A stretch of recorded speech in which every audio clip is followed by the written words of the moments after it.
by my art. Become hard as steel!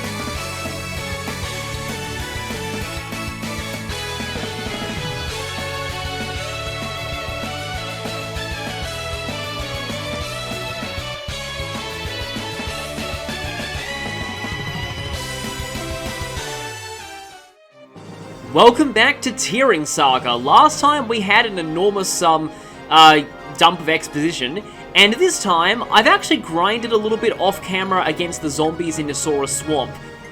Yes, Bilford gained move, so I guess I have to use him now. I'm just, 14 strength on a level 16 general, like on a level 16 foot-locked, sword-locked character, I feel is just not that great. He wasn't even one round killing zombies reliably, and that's really not good. And that's even with the Saga Codex boosting his strength growth. Meanwhile, Leonie is nowhere near as good as she was on my, test playthrough either, so that's kind of a shame. 7 move is kind of decent though, I guess. Her mastery though is not that good, she can't even use silver bows I don't think. But anyway, we're going to be moving out to our next destination. One thing I also noticed about those skirmishes is Entombed showed up very rarely. I'm almost wondering if the more you do this skirmish, the less likely Entombed are to show, or if the chance of Entombed appearing is based on your average party level. Now, I don't know if that's true, but it would make sense given how rarely I saw Entombed when I was grinding then. But we're going to be moving out to the next actual main story chapter, but before we do that, this has been long overdue. Finally, we can talk about Sierra. I have hyped up that thing you get for letting Shigen die early on as being really amazing, and well, I'll just say it here. Sierra is a playable Gaiden witch. Now, if you don't know how witches work in Fire Emblem Gaiden, they can teleport themselves anywhere on the map. Many people thought this would be utterly broken in the player's hands, and that never in a million years would the developers actually give you that kind of power. And to answer both of those points, I say Sierra. So her base stats don't look that impressive, but they're just enough to do what she needs. She doubles most things she needs to, and has enough magic to hit pretty hard, especially with Ensorcel. This is why it's very important to make sure that Sierra is always in the same party as Mel from now on. Her growths are actually kind of low, although admittedly her magic growth of 25% is not bad by this game's standards. It's equal to Alicia and better than Marouge. Still, don't expect her to gain too many stats, but she is a great person to use your stat boosters on. Sierra is admittedly very fragile, and that can easily end badly if you warp her to the wrong place. However, her 2 main bread and butter spells deal with this in different ways. They are Sylphid and Nosferatu. Sylphid, we've seen before, it prevents the enemy from counterattacking. This typically allows Sierra to one-round kill a dangerous enemy without fear of retaliation. So that's good for boss kills and enemies on their own. If you warp her into a situation where she's likely to take a lot of hits on the enemy phase, that's where you use Nosferatu. She's pretty much invincible with this tome equipped, and she is the only playable character who can use dark magic.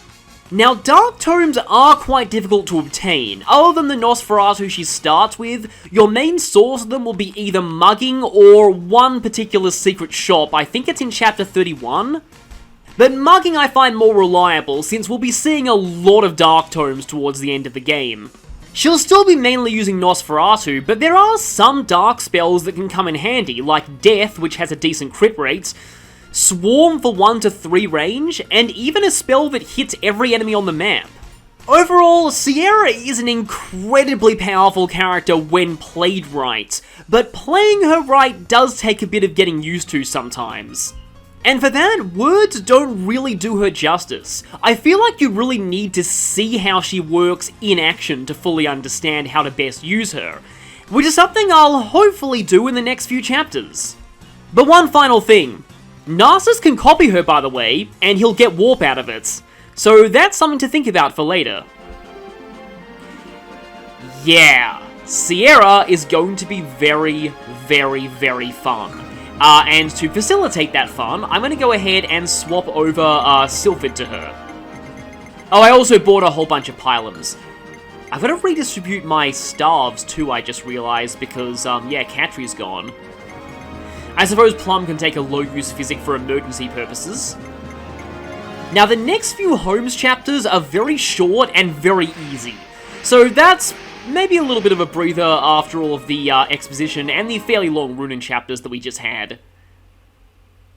Chapter 27 and 28 are really... And here's the kind of the weird thing, because I think this title was actually used for a different chapter in the original Japanese version. So yeah, this map, we've got a few chests here, and I believe that we need to get all of the chests to end it. And wow, yeah, the enemies here are really weak compared to what we're used to. Really, really weak. We've even got this early game map theme, again, almost to hammer in just how weak all these enemies are. We also have Bismarck, the boss here, which I think, like, Bismarck is actually a class of ship, which I guess it makes sense. They also have, like, he has some decent equipment, but his overall stats are not that great. So, who can we bring here? Let's not have a line. We can only bring 10 people, including Holmes and Shigen, who, yeah, by the way, is forced now. He's even a forced deployment in skirmishes, so you've got to remember that. Oh, almost forgot to bring Sierra. Definitely want to bring her. Yeah, I don't really need Zachariah. Given this is our first outing with Sierra, I should probably bring Mel just to show how busted the combo of Sierra and the Ensorcel staff is. But, yeah, I think that should be about it. I don't really know where we're going to deploy. Oh, right, I probably need thieves here because of, there being chests to open. So maybe I'm not going to bring Mel, actually. I just kind of want to show off Bilford's newly found 5 move, but I probably won't use him after this, that seriously. Unless he gains move again. We'll see. Let's battle. Oh, he all just appeared there suddenly.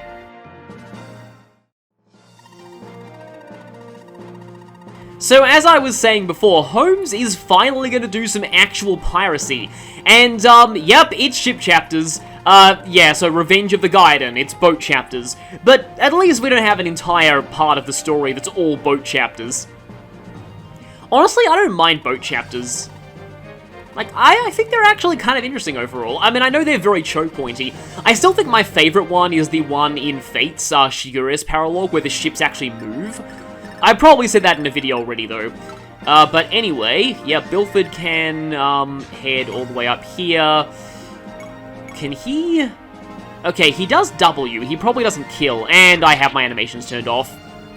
I mean, Bilford is very bulky, and none of the enemies here use magic, so he is actually, like, he might even be outright invincible against these enemies. No, you can still hurt him. Yeah, let's put battle animations back on. And, okay, I'm not going to be sending Sierra in just yet. Do have to kind of watch out for Shigen since, I guess I can equip the shield blade to make him tank a little. Because, yeah, Dullahan is running a little low on uses, and I don't have anyone currently who can even use the hammer and staff. I will likely get somebody who can use that soon. And by soon, I mean in a couple of chapters. Yeah, this bow is like glowing. Oh wow, I've never actually seen the Blessed Bow slash... I still prefer the term Dragon Arrow. The monster effective weapons were called like Dragon weapons in the Japanese version, I guess, you know, to go with how dragons are holy creatures in this world. I suppose I can use the regular Iron Sword. I'm being a little bit reckless here. These enemies are weak, but don't underestimate them. Their damage can still add up. You don't want to be too, as I said, reckless. Especially with Sierra. Sierra, I probably already said this in her bio, but you do need to be a bit careful about where Sierra goes. Actually, can I check the conditions here? Route and get items. So yeah, we do actually have to kill everything on this map. Maybe I should actually have Sun head around here just so that she can swoop in on the other side later. And I suppose I should be... Like, this Brave Axe has a ridiculous number of uses, although I've got a lot of hand axe uses, though, and this will let him counter any bows that come his way. I want to get rid of these guys to just potentially free up the skies for Martel. And I forget if it was this chapter or the next ship chapter where Sierra can do something kind of silly with her warping. There's a point on the ship that nobody else can get to except her, and she can just kind of stand there and snipe enemies. Yeah, it's like, yeah, see how this is treated as planes? Like, she can warp up here, if there are any enemies for her to snipe, in that regard. Which there aren't, at this point. Yeah, unfortunately there are too many archers for Martel to really fly in and do some damage. Although, with 11 sword, is Martel guaranteed to one-round the boss? I want to check that, actually. Because as long as I stay out of range of archers, I just go over here, equip, I have 17 attack with 11 sword. And I'm pretty sure you have, yeah, you have no magic, so I do 17 to you times 2. Yeah, that would be 34. I'm pretty sure that actually does one-round you, so as long as there are no archers in the vicinity, she just, destroys them. Interesting, okay. So either I rush in with Sun, or home snipe something. No, I'm gonna rush in with Sun. Probably a better use of my, time here. And yeah, the reason why I think, that, Starlight on Meriel last time, yeah, still displayed, even though I had animations turned off globally, is because I'm pretty sure that, I can just use the Javelin will lower my attack speed. I'm pretty sure that, like, individually set animations for the characters override, the global, setting for animations. And the reason I know that is because, obviously, Plum's animations off overrides my global animations on. Oh yeah, she has Kanto. See, I could send Sierra in, but at the same time, she is quite, fragile, so I do need to be careful about where she goes. Although, that spot there is looking fairly safe. Though she probably should attack archers and melee if she, gets the chance. Just, like, again, I just don't want Sierra. I know she has an Azoth, but, I suppose I can go, how much attack? She has 2 attack speed with Nosferatu, which I pretty much need to be using. I think I exactly double that Armonite. So I can probably afford to maybe do this. Yeah, isn't a fully playable Gaiden Witch fun? And you can give her Vantage later as well for, maximum fun. Although her animations are going to be pretty slow with Nosferatu. We've seen Nosferatu quite a lot, but yeah, here's what she looks like. In terms of her witch animations... Yeah, this is just, I've mentioned before, this is just called Janora in the Japanese version. I think it probably just comes from Ja, which is Japanese for snake. Guess we're hearing like a full loop of the battle music here.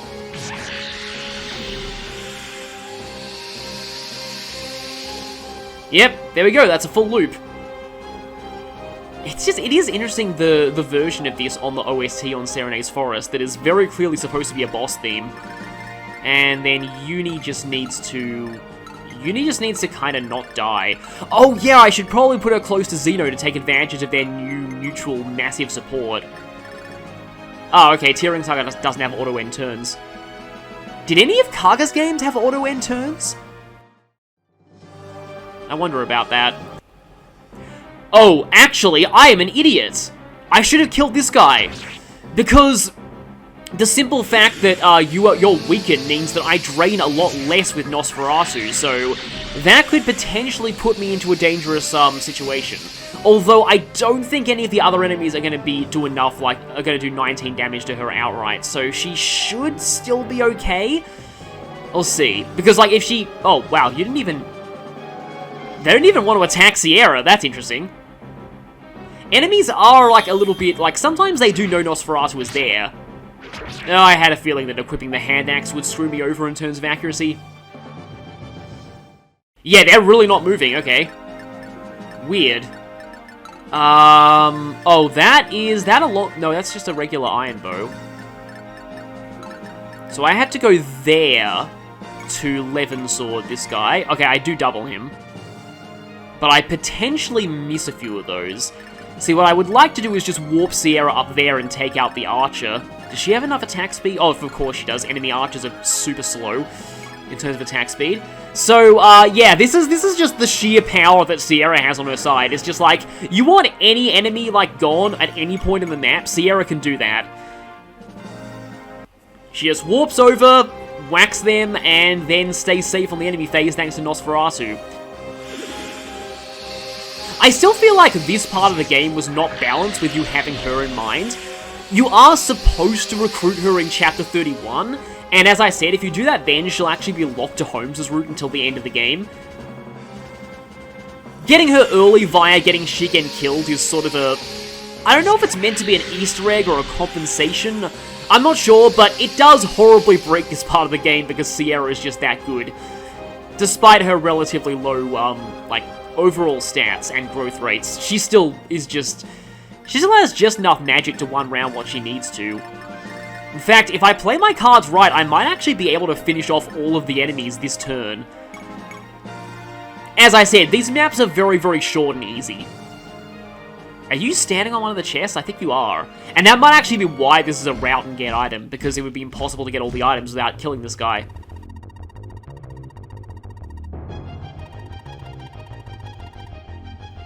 Yeah, weirdly we're hearing this boss theme again.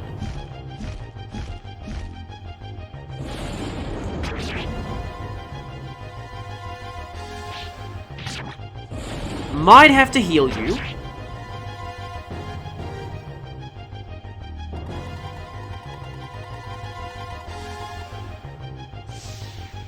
I don't think this boss theme even has an official name either. Okay, yeah, you are level capped. I think I do have an occult book that I could use, though. Oh, and she can cancel out a range of archers. So yeah, normally I just have Sierra take out that boss, but it looks like I didn't even need to this time.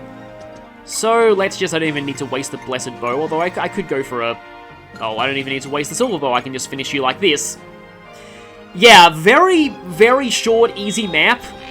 Even if you're not using skirmishes with Holmes, Holmes' 4 skirmishes on the way to Leader just force feed you so much experience.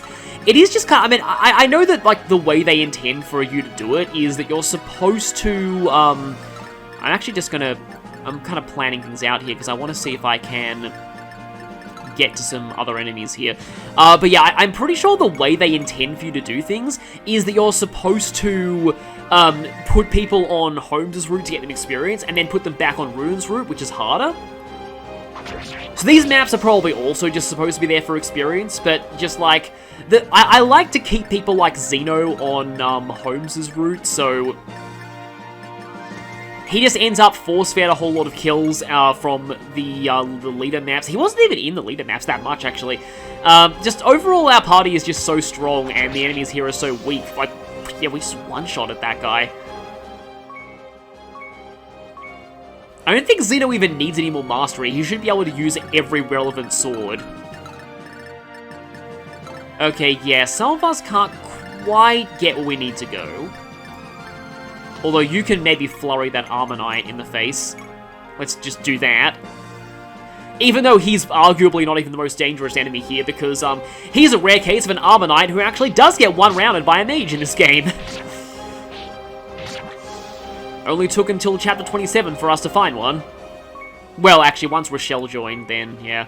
Okay, yeah, Sana's well and truly got out of her bad strength rut. Which I think is what happened to Jill in my playthrough of Radiant Dawn.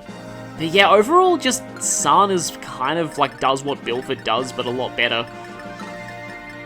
Not to mention most other people. I guess I could go for a crit here. I feel like you get one-shotted anyway. Yeah, you get one-shotted anyway. Yeah, Kaden clearly did not care about this cargo. They did not send their best soldiers to defend this. I mean, I suppose they didn't expect pirates, but still. Where can... Oh, Plum can only dance for Holmes. I don't think Holmes can really reach anything productive this turn. I turned Shigen's animations off for some reason. I guess I'll have to put them back on. And, yeah, only 2 left. Only one's in range of Sierra, too. But it's going to take us a couple of turns to get all the chests anyway. Steel Shield, not bad. I will say that Holmes' chapter 29... Well, I mean, of course it's Holmes' chapter 29 because, you know... chapter 29 is just Holmes' route regardless, so it's not like both Runen and Holmes have 40 chapters each or anything. But anyway, chapter 29 is gonna be a little bit tougher than this. And that's why I put most of my Arbalest on Rune's route. I mean, now that I have the Blessed Bow, the Arbalest isn't super necessary, but I mean, it's an alright option when I really need 4 range.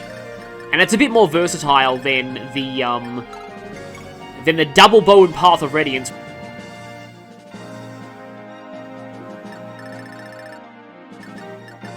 I guess they're trying to defend the treasure, but it's like they're scared or something. They aren't even moving at all. I don't know if they really are, like, meant to work this way, or if I've broken their AI. I can't have broken their AI script or anything. It's just... Yeah, like, again, these chapters are very, very short and easy.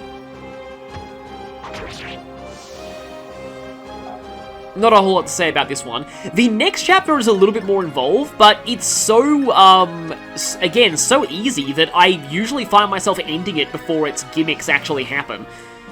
I say gimmicks and I mean, there's like some minor reinforcements that happen and a little bit of extra story content that I usually miss because I end the map so quickly. If I remember right, the next chapter is actually Defeat Boss, which makes it even more hilariously easy to cheese with Sierra. No, it hasn't leveled up yet, but her growths aren't actually that good, so her leveling up is not really, much of a big deal anyway. Let me take that. Exophysic, that's, kind of nice, but, I mean, yeah, Catri's not here. I mean, most of our other clerics can use it, but still, I guess I can take this time to turn your animations back on. Oh yeah, I turned his animations off while he was getting killed by gargoyles. That happened quite a while ago. It's going to take a little while for me to actually get Holmes and or Uni to that chest. I guess they're going to have a race. Who gets it? Because Holmes has Seafarer. Uni does not have Seafarer. Uni's probably going to reach it first. Or maybe not, we'll see. I do like the flag on this ship, though. And the sort of ropes tied between them. Yeah, Uni's going to reach it first. So, not a long chapter. Oh, how fitting. I could use that on Martel and let her get to level 30.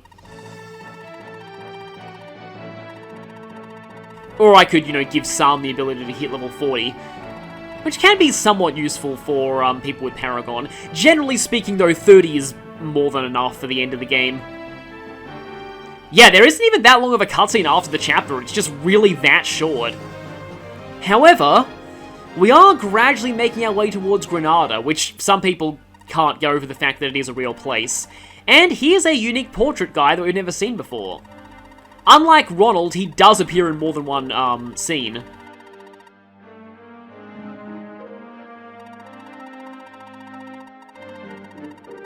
Now, this is actually a name change in the fan translation that I don't really agree with. This guy was just called Shion in Japanese, S-H-I-O-N, or at least in the first fan translation. I'm pretty sure it's still pronounced the same way, but like X-Y-O-N just feels a bit unnecessary to me.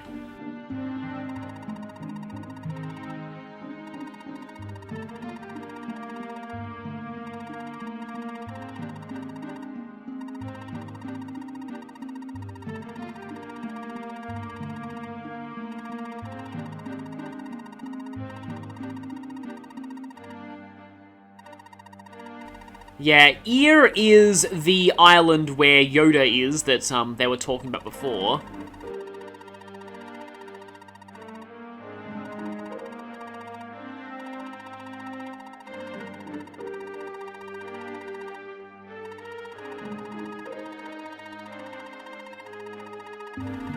Carla's officially the Empress now. That doesn't bode well.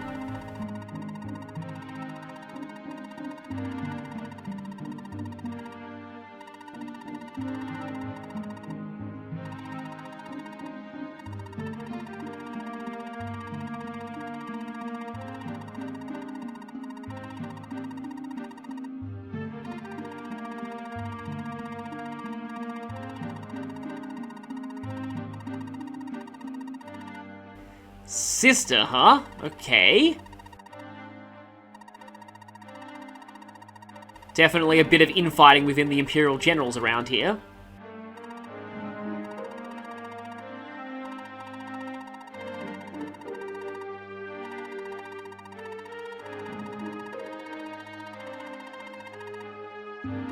Well, we know how that's gonna end for him, seeing as, we're the ones in control of these pirates. So yeah, he says the Wyvern Knights will be assisting him, and that's what we're gonna be dealing with when we get into the next chapter, so I'll talk about that when we get there. Yep, there's the Imperial Navy, and they're gonna head out to a ship and set sail. That will be our next destination. I guess we can check out the Imperial Navy next time. I guess this will be a very short video, but I like to keep the chapters relatively self-contained, so I'll see you next time for Holmes's next, that looks like a glitchy graphic there, for Holmes's next bout of piracy.